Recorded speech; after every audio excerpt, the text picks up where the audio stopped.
first flowering, there was the moment of divine creation. A moment when the elves first stepped into the world, born of gods and shaped by conflict. These beings were defined by both their divine beauty and deep tragedy. The most ancient tales speak of elves as the children of the god Corellon. Unlike many similar myths involving other races, these tales are true. Elves are all descended from a deity, and their origin led to a tragedy that shapes their culture to this day. The gulf between the elves and Corellon, and the split between Corellon and Lolth, arose from the same transgression. That one incident set all the many races of elves on their present paths, determined their unique life cycle, and triggered an unflagging hatred between the drow and the elves of the material plane. No other event has had such momentous impact on elven history as the one that began it all. Today, we weave our way through the journey of the elves, from their divine origins with Corellon and Lolth, through their golden age, to the rise and fall of their greatest cities. Once we followed in Corellon's footsteps, but we strayed from that path. For our whole existence, we pay penance for a misstep. It is just, mayhap not, but when is love just? Is loss and longing a matter for judges to decide? The heart knows what the soul wants. Spoken from Amlaurel Moonflower, last queen of Evermeet. Long before elves existed, Corellon danced from world to world and plane to plane. A being of consummate mutability and infinite grace, Corellon was a god like no other, able to take the form of a chuckling stream, a teasing breeze, an incandescent beam, a cavorting flame, or a crackling bolt of lightning.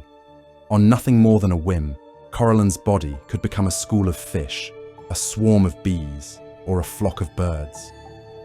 Corellon loved wholeheartedly, broke oaths without reservation, and took pleasure from every encounter with other divine beings of the multiverse. Most of the gods accepted this mutability and passionate behavior, but these traits infuriated Grumsh, the greatest of the orc gods.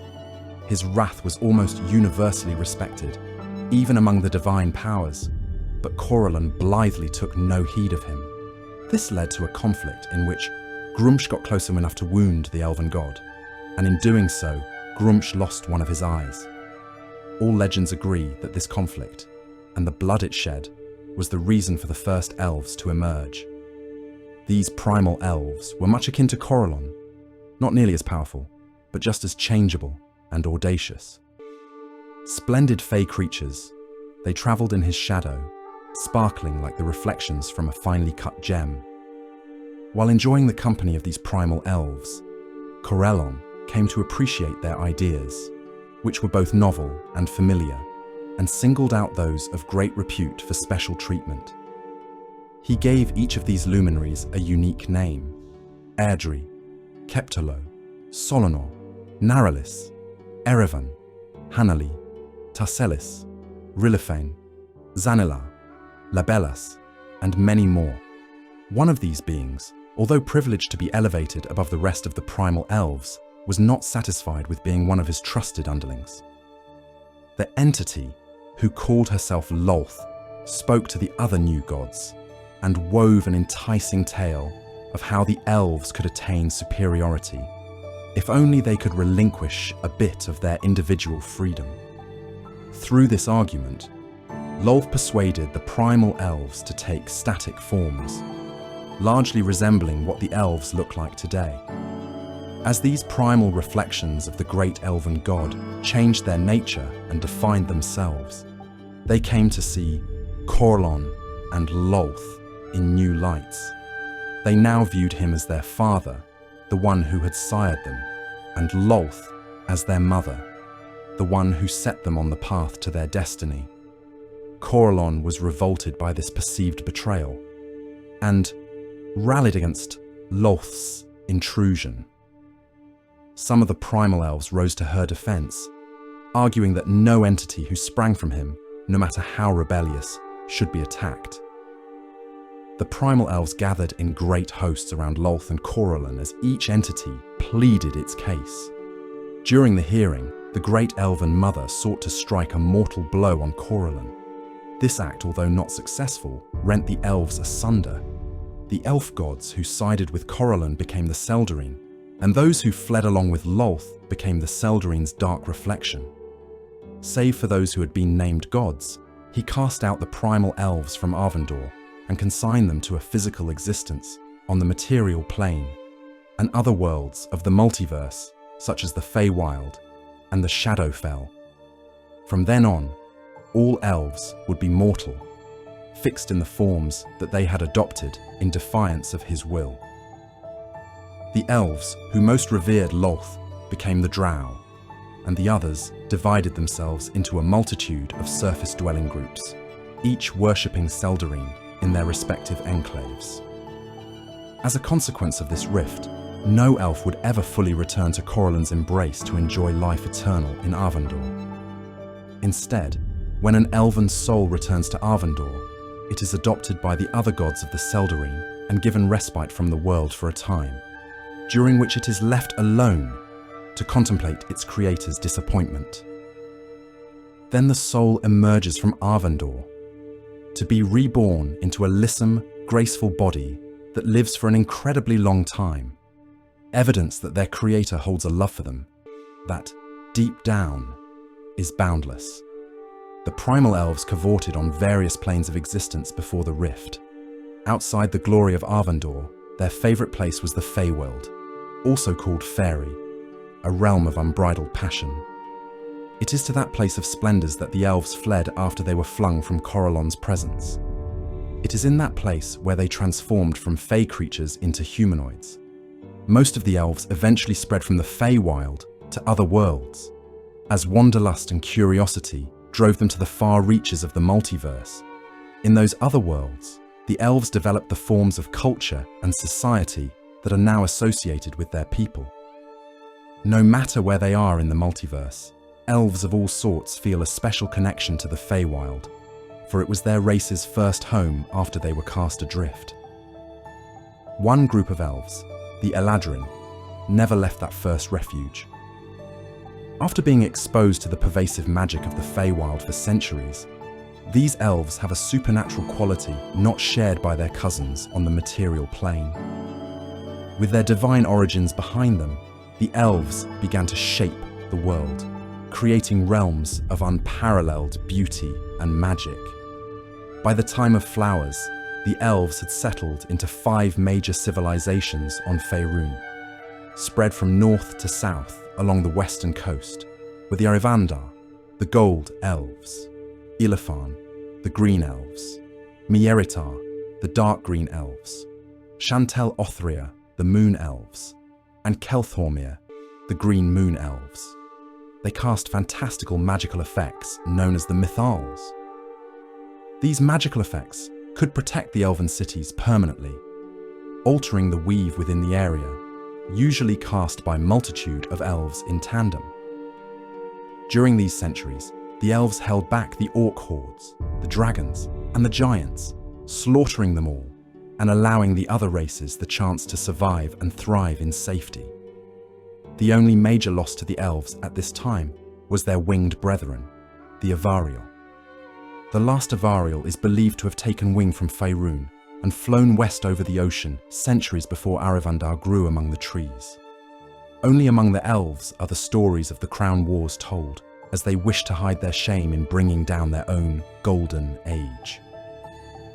The rulers of Arivandar wished to merge the Great Forest's people with those of Mieritar, which remained staunchly independent. After centuries of negotiations, an aggressive clan of Arivandar marshalled the troops of the Great Forest and marched on Mieritar, heralding the Crown Wars. Now, all that is known outside of elven communities is that the Crown Wars were the struggle for dominance among the elven races. The Crown Wars were a series of 5 major campaigns fought across all the major elven civilizations, but most of them happened simultaneously across centuries. The third campaign was where the greatest tragedy in all elfdom occurred. Even the elves are unclear over the course of events that led to the catastrophe. though it's centered on the now conquered Mieretar and the resistors to Arivandan's rule.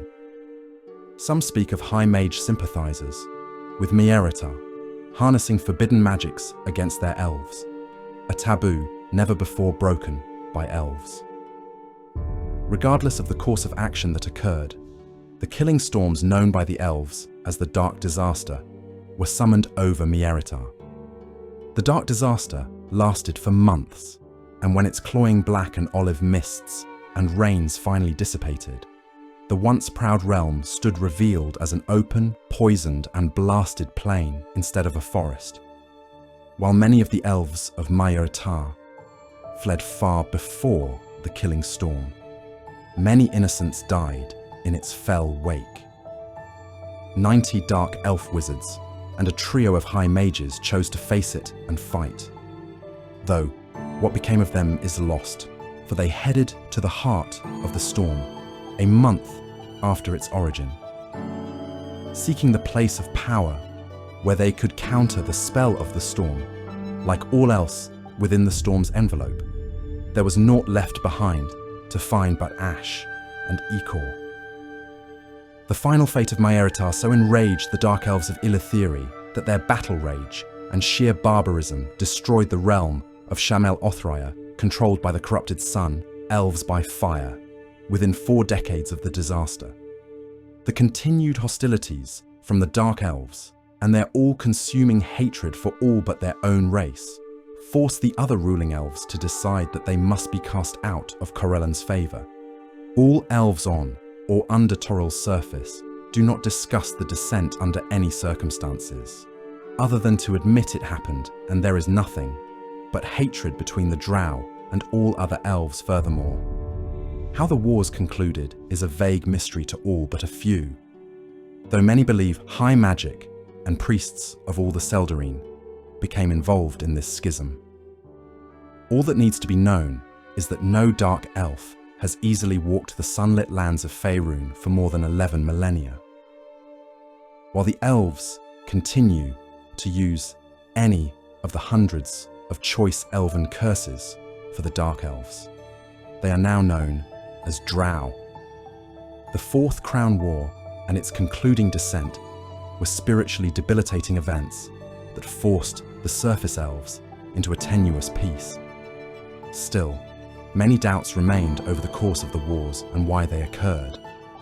At the apparent insistence of Corellan Larethian himself during their reveries or rituals, over 100 representatives of each of the surface elven races were magically summoned to a forest far to the east that was removed from all these conflicts, political and otherwise. Here, the elves of all subraces, skills, and occupations were to debate the cause of their divisiveness and strife. This place, established in Corellan's name as a place of decision and judgment, became Elven Court. After nearly a millennia of debate among the elves of the Elven Court, the Gold Elven clan of Vishan, rulers of Arivandar and the Vishantar Empire, were found to be at the heart of the problem of all the unrest. They were to be stripped of their rulership, their nobility, and their lives were declared forfeit for the betterment and reunification of the elven races. While the Elven Court elves believed themselves to be free of corruption, the Vishan had spies among them, and with their warning, they marshalled their forces against the decisions of the Elven Court. The Fifth Crown War began quietly but recklessly. While the Vishan compelled great loyalty among their troops and supporters, they could not hope to stand against the combined power of the other elves, backed as they were by Corellan's mandate. The Fifth Crown War lasted only 200 years, before the madness of the Vishan compelled even their most fervent followers to abandon them, before all the elves lay dead at their hands. While the final fate of the Vishan elves is not recorded, most elves believe them dead and executed at the hands of the Elven Court.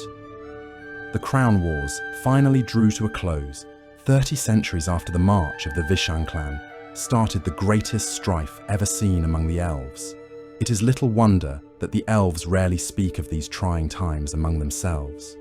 To this day, Vishan is a curse word, an insult, nearly as potent as calling an elf drow. After the Crown Wars ended, most of the former empires of elves lay broken from the strife. The elves entered a phase of colonization, spreading out to the other forests and unspoiled areas of Faerûn. The reasons for the elves spreading across Faerûn are many. Most elves sought out a purely elven homeland, as the growing humans and dwarves, and other races made ever-expanding encroachments on elven lands. This was also an important time for the elves, as the collective high mages of Faerûn, the elven court, and many elven clan elders conceived of and created the Moonblades. These were the magical swords that would aid the elves in choosing more worthy and wise rulers. Each elven civilization at that time created at least 25 Moonblades for their clans alike. Known to all of the wielders of the Moonblades, these magical blades were testing the moral fortitude of their wielders to help the elven court, and the elves of all the realms determine the most worthy ruler among all the elder elven clans. With the rise of Netheril, the great forest to the east, which housed several elven nations, reduced, and far to the east of Netheril, the elven court and few other domains were able to avoid this empire and stood firm. Across 2 millennia, elven domains all across Faerûn would fall by accident or design, until the elves came together at a special site to create the greatest of elven cities in the heart of the forest. On the ashes of fallen dreams was built the phoenix city called Cormanthyr, and its forest domain, the Empire of Cormanthyr. After the fall of Netheril, the elves found that magic had changed, and the weave was corrupted. Elven high magic was suddenly deadly to its wielders, away from places of power. But the elves' troubles from the humans' empire of magic did not end there. They soon found the survivor states of the Netherese, close to their borders. Behind them now loomed the great desert of Anorok. Both threats, as well as numerous other outside dangers, reduced the borders of Cormanthyr over time. By the dying days of the last survivor state of Netheril, in the Heartlands, the elves' ire against the humans had waned, but their fear of them grew. The small settlements to the south along the Dragon Reach and those west in the fledgling country of Cormanthyr grew at a rapid pace. And the humans, and other races, were either going to overrun the elves, or they would all be destroyed by the orcs and goblin hordes that attacked them en masse, though they each stood alone. At the insistence of the Coronal Eltergrim of Cormanthyr, the elves began their alliances with the other races in efforts to stave off the extinction of all their realms. It was this step that led to the greatest era of cooperation among the races ever seen. This era, spreading from the Coronal's first pronouncement of the opening of Cormanthyr's borders, to the other races to the current day, where all good races walk the splendid streets of Myth Drannor, spans the apex of elven civilization on Faerûn. Through the years of Myth Drannor, elves mastered their skills in 3 main components that to this day they still use. Great works of magic are by no means unique to elves, but the creation of mythals seems to be knowledge that did originate with them. Known by different names on different worlds, a mythal is a persistent magical field that changes how reality works over a large area. Creating the most powerful of mythals requires many wizards of great renown and long experience to engage in the same ritual, while lesser wizards feed spells into the growing webwork of magic. Such a ritual can take a long time to perform, and sometimes requires the sacrifice of lives in order to achieve its purpose. But the results can be utterly miraculous. The mythal that protected the mighty city of Myth Drannor on the world of Faerûn prevented the entrance of enemy races such as dragons, illithids, drow, and doppelgangers. It negated spying magic and teleportation, and every elf within its bounds gained the power to fly and a multitude of magical protections. A mythal can't be dispelled or suppressed by any conventional means, nor can its effects.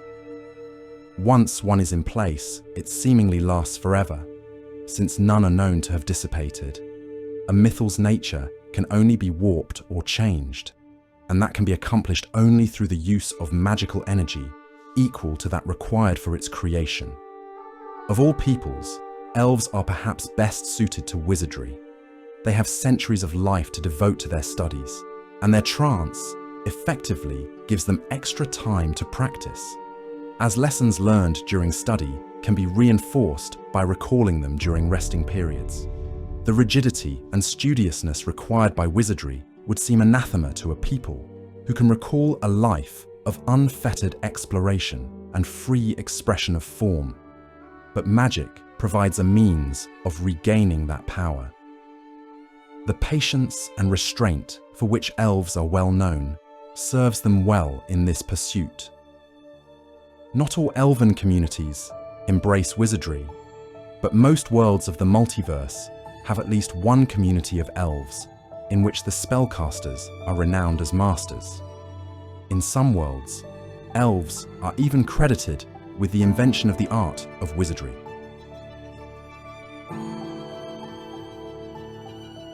Adopting the form of wizardry and martial prowess is known as blade singing. Those who see a blade singer in battle never forget the sight. Surrounded by chaos and blood, the blade singer moves in an otherworldly dance. Spells and sword act in concert, meshing awe-inspiring beauty with fearsome deadliness. When the blade singer's sword whirls through the air so swiftly that it keens, and the air hums and whistles in chorus, the blade song has begun, and it might be the last thing the blade singer's enemy hears. The elves who practice the art of the blade singer, a tradition found primarily on the world of Faerun, appear to be almost casual in combat, deflecting the opponent's blades while elegantly moving into position. Few among the elves, and an even smaller number of half-elves, have the honor of being inducted into the ranks of the blade singers. One must have the mind necessary to be a great wizard, and also the agility of the greatest dancer. All these elements were continued in the city of Drannor, otherwise known as Cormanthyr. But prior to this, Evermeet, as it is known today, was created for a safe refuge that was in a way an afterlife for the elves. This place still stands today, and their intent was to craft a new homeland for the elves, a place protected from the outside world, and so similar to their afterlife as to allow elves to live in a virtual heaven on Earth. Millennia later, Evermeet still exists, although now it is unmoored from the world, somewhere in the space between the Feywild, Arvandor, and the material plane. Despite all the obstacles to get to Evermeet, when elves feel the pull of Arvandor, some find the way to assuage that feeling and travel to Evermeet instead. This story is only half of the elven rise and fall, with many highs and deep lows that show the hardships, but also the friendships the elves will develop. A tale that began with their divine creation by Corellon Lorethian, flourished in the first flowering, and was scarred by the devastating crown wars. From the height of their golden age to the ashes of internal conflict, the elves show both the splendor of their potential, but also the fragility of their long existence. The rise of Drannor, perhaps the greatest achievement of elvenkind, stands as a testament to their resilience. After the Crown Wars shattered their unity, the elves rebuilt, reclaiming their legacy with a vision of peace, magic, and collaboration that included not just their own people, but humans, dwarves, gnomes, and other races. Drannor was more than just the famous elven city. It was a promise of what the world could become for the elves. Yet, like all things in elven history, that promise came with a price. In the next chapter of this story, we'll explore the fall of Drannor, a tragedy wrought by both external forces and the cracks within. The Weeping War, the corruption of the city's ideals, and the ultimate destruction of one of the greatest symbols of unity in Faerun. The history of the Elves teaches us the heights that can be achieved when ambition is tempered with wisdom, and the dangers that follow when hubris overtakes harmony.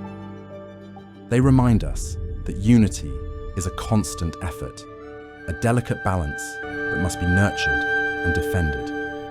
If you have any ideas on mysteries you want us to focus on, then leave a comment. Thanks for watching the video. If you would like to support us, we have both our memberships on YouTube or ad-free content on Patreon. The link for these is in the description below. Thanks to our newest member, DJ. Like and subscribe. See you all on the next video.